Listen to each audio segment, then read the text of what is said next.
Quando eu pedi aqui o intervalo, o Paulo estava se manifestando, né? Quando a gente falava da ciência, da informática, qual era a sua intervenção? Não, então, eu acho que é bem interessante a colocação que foi feita, porque a bioinformática acho que já pode ser classificada como uma e-science, né? De fato, o sequenciamento do genoma humano só foi possível por causa que existe a facilidade da internet. Hoje em dia, por exemplo, a gente pode imaginar que toda essa informação do sequenciamento genômico, por qualquer grupo no mundo que seja feito, de fato são depositados em bancos, em computadores, e esses bancos são imediatamente acessíveis a toda a comunidade científica internacional. É um aspecto democrático muito interessante. Então tem o aspecto democrático e o aspecto mesmo de multiplicação do conhecimento através desse instrumento que é fabuloso, que é a internet, né? Então, realmente, os cientistas que trabalham em bioinformática têm que estar atualizados com esse mundo da computação e todas as suas capacidades. Essa coisa de estar atualizado, Cláudio, é complicado, né? A gente vê os mais velhos, né? Nossos pais, avós, puxa, esse negócio de máquina. Eu convivi durante muito tempo com um cidadão que morreu aos 103 anos, que era o Barbosa Lima Sobrinho, e uma vez eu perguntei para ele qualquer coisa de vídeo, ele disse, olha, meu filho, essas coisas de eletricidade, eu me dei conta que ele viu a eletricidade surgir, e não tem muito tempo a gente viu o computador surgir. Como é que é para quem é da área, não necessariamente matemática, como é o seu caso, como é que é essa formação misturada? Você tem que ao mesmo tempo conhecer estatística, matemática, fazer modelo.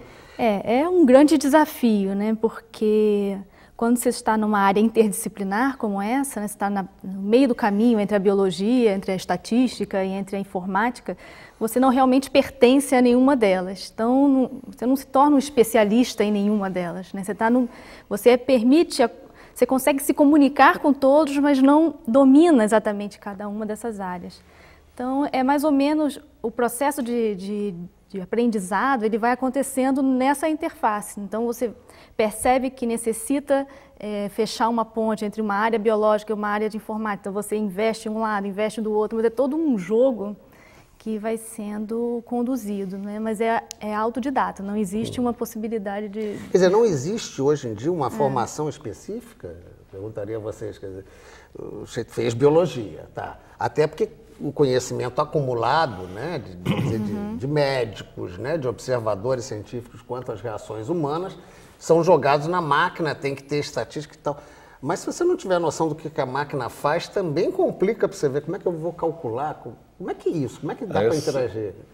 A área de ciência da computação, como uma disciplina, ela tem data de meados dos anos 60. Então, nós estamos falando de uma disciplina muito nova. Hoje em dia, necessariamente surgirão novas disciplinas e bioinformática é candidata na fila. Mas hoje a coisa se dá da seguinte maneira, através do diálogo interdisciplinar entre especialistas das duas áreas. E há necessidade de se projetar um currículo que reflita a especialização nas duas áreas. Se eu pensar uma necessidade urgente é, por exemplo, combinar, isso é coisa próxima da minha área, combinar informática com telecomunicações. A dificuldade é parecida, porque os tipos de matemática utilizados na área de informática e telecomunicações, os conceitos básicos são diferentes e hoje em dia eles convergem aceleradamente. Quer dizer, muito brevemente a distinção entre um aparelho de televisão e um computador será quase nenhum. Tem um amigo até que brincava com isso. Antigamente você tinha o telefone por fio, né, e a televisão por onda. Hoje em dia a onda virou. Quer dizer, você tem a televisão a cabo e o telefone sem fio. Quer dizer. Mas ainda há pouco eu estava em retrospecto pensando no que eu tinha comentado sobre velocidades daqui a 15 anos e eu tenho medo de ter dado a impressão ao telespectador de que as coisas estão muito no futuro.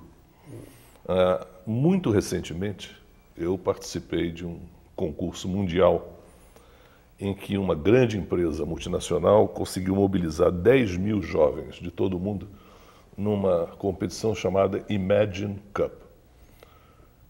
a ideia era competição sobre como integrar de forma criativa tecnologias da informática e das telecomunicações em soluções muito inovadoras. Boa parte das soluções eram interdisciplinares com a área médica. Por exemplo, informática na cura de esquizofrenia, por exemplo, uso de celular, informação georreferenciada para fazer cegos caminharem independentemente pela rua, comandando um pequeno palm top trazido no bolso.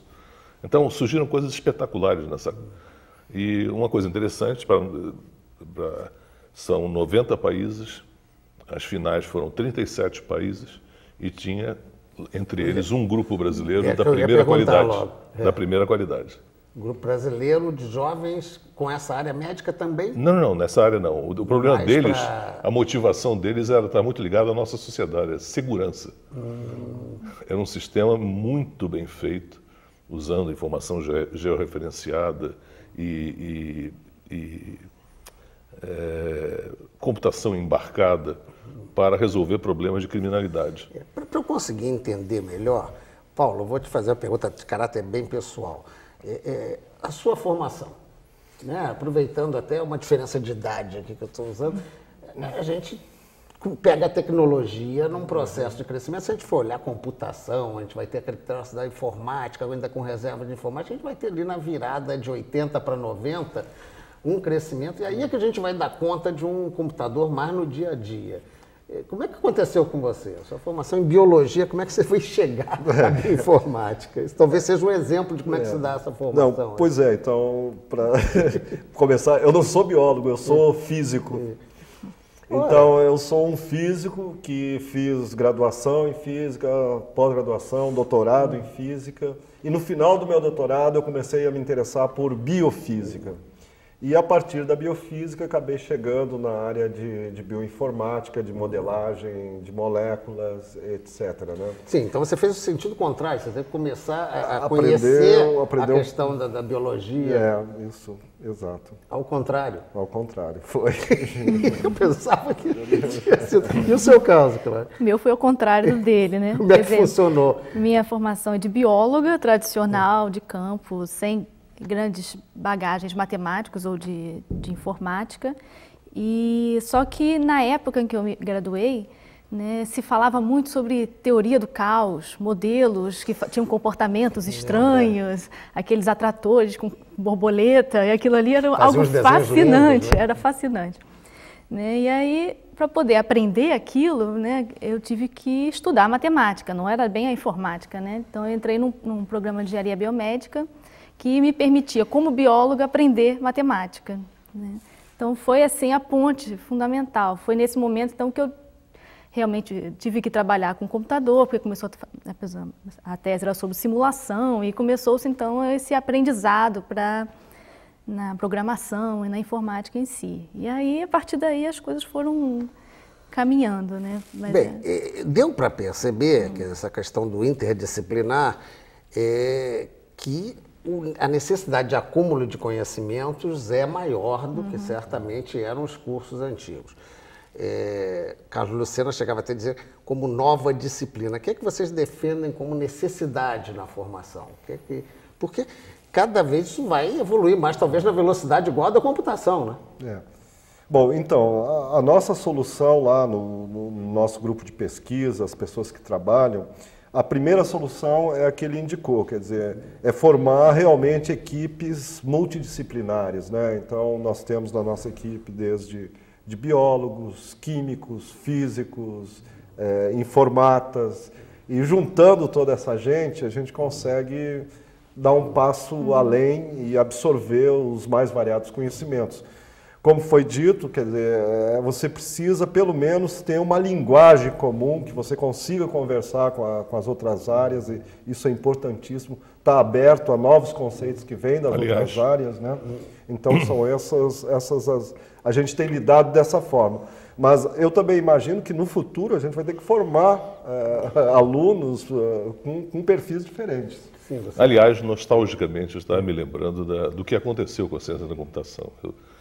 Eu tive a sorte de, como estudante, começar a trabalhar com computadores em 62. A PUC teve o primeiro computador da América Latina em 60. E eu fui do primeiro grupo de estagiários. Não havia uma graduação em computação, evidentemente, fiz matemática. E dei sorte de já fazer mestrado e doutorado em ciência da computação pouco depois, em departamentos que tinham acabado de ser formados. Qual era o perfil desses departamentos? Como não havia doutorados em ciência da computação antes, então esses departamentos eram formados de engenheiros, físicos, linguistas, matemáticos. Exatamente, e com o passar do tempo, a disciplina foi se consolidando e o perfil de ciência da computação foi descoberto, evidentemente que isso já mudou muito, e ela se transformou numa disciplina autônoma. Embora hoje, dada a complexidade de fazer software no futuro, e eu vou falar sobre isso um pouco depois, hoje em dia está acontecendo um fenômeno de que estão sendo criadas Schools of Software Engineering, que tem como parte delas departamentos de computação. E engenharia de software costumava ser uma sub-área de ciência da computação. Agora, a necessidade de tratar a complexidade de software como ele vai existir no futuro está de novo transformando a disciplina. Bem, vamos entrar para a questão do futuro já, depois de mais um intervalo.